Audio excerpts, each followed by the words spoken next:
ردود فعل غاضبة بعد خروج منتخب مصر من كأس أفريقيا ومحمد أبو جبل في مرمى الانتقادات.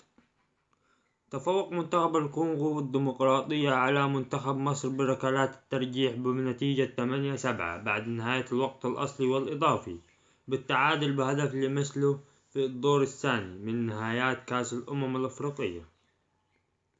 وكان منتخب الكونغو الديمقراطي قد تقدم بالنتيجة أولا عند الدقيقة 37، ثم أحرز اللاعب مصطفى محمد هدف التعديل للفراعنة في الدقيقة 45، واستمر التعادل بين الفريقين إلى ما بعد الأشواط الإضافية ليلجان إلى ركلات الترجيح، والتي ابتسمت لصالح منافس منتخب مصر.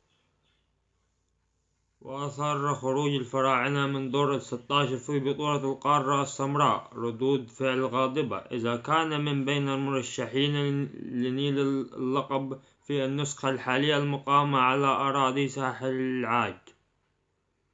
وكان الحارس محمد أبو جبل في مرمى الانتقادات بعد أن أضاع ركلة الجزاء الأخيرة لمنتخب بلاده، وأخفقه بالتصدي لأي ركلة ترجيحية، وعقب مزاعم صحفية عن توقعها عقد انضمامه للنادي الأهلي قبل بداية مباراة منتخب مصر المصرية مع نظيره الكونغو الديمقراطي.